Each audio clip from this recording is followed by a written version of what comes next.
Ritual sa unan, pampabalisa upang hindi makatulog ang taong iyong nais. Hello mga guys, kumusta kayo? Panibagong araw, panibagong video na naman tayo. And sa araw na ito ay isa na namang video ang aking tuturo sa inyo na simpleng gabay o simpleng pamamaraan na makakatulong sa atin. At bago ang lahat, gusto ko lang mag-disclaimer sa mga taong hindi naniniwala at hindi gusto ang mga kagaya nitong video. Please skip this video and maghanap kayo ng videos na gustong gusto nyo dahil ang video na ito ay para lamang ito sa mga taong naniniwala and gusto mag-try. Sa lahat po ng mga nagko-comment dito sa aking video dito sa loob ng aking channel, mag-ingat sa lahat ng mga nagre-reply sa inyo na dinadala kayo sa kanilang WhatsApp, Imo app upang makaiwas po tayo sa scam.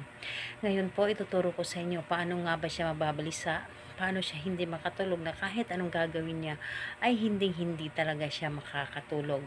And dito po is pwede natin itong gawin kahit na kayo ay magkalapit at magka-LDR sa isa't isa. And yung kakailanganin natin dito na gamitin is kailangan lamang natin dito maghanda ng unan. So, kailangan natin dito maghanda ng unan lamang. Yung unan mo na iyong ginagamit.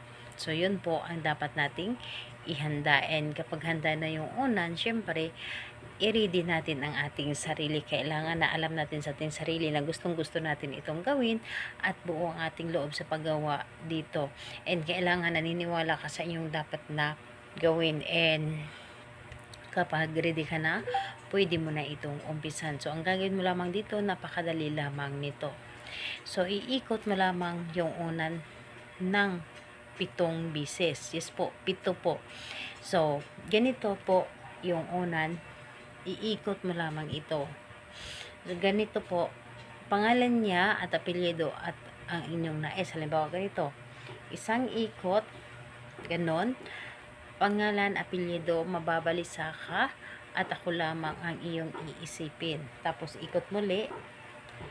Pangalan, apelyido, mababalisa ka at ako lamang ang iyong iisipin. Tapos ikot muli hanggang 7 ikot. Ganon ang proseso. Ganon ang proseso sa ating pag-ikot at ang inyong nais na sabihin.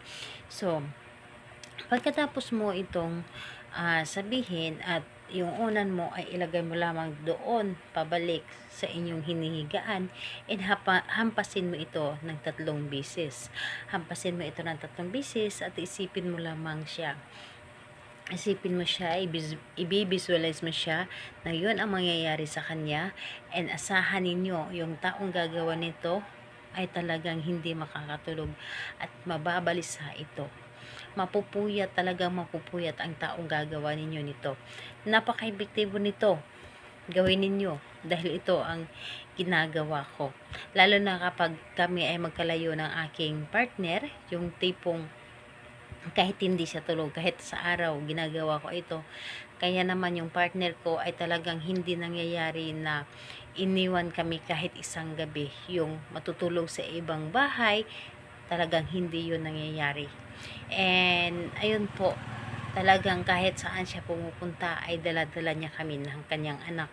And talagang hindi niya kakayanin na malayo kami kahit ilang oras. So gawin niyo ito. Marirecommend ko talaga ito sa inyo dahil ito yung lagi kong ginagawa sa kanya and sobrang lagi siyang kinakabahan at yung isip niya ay palaging kami lamang.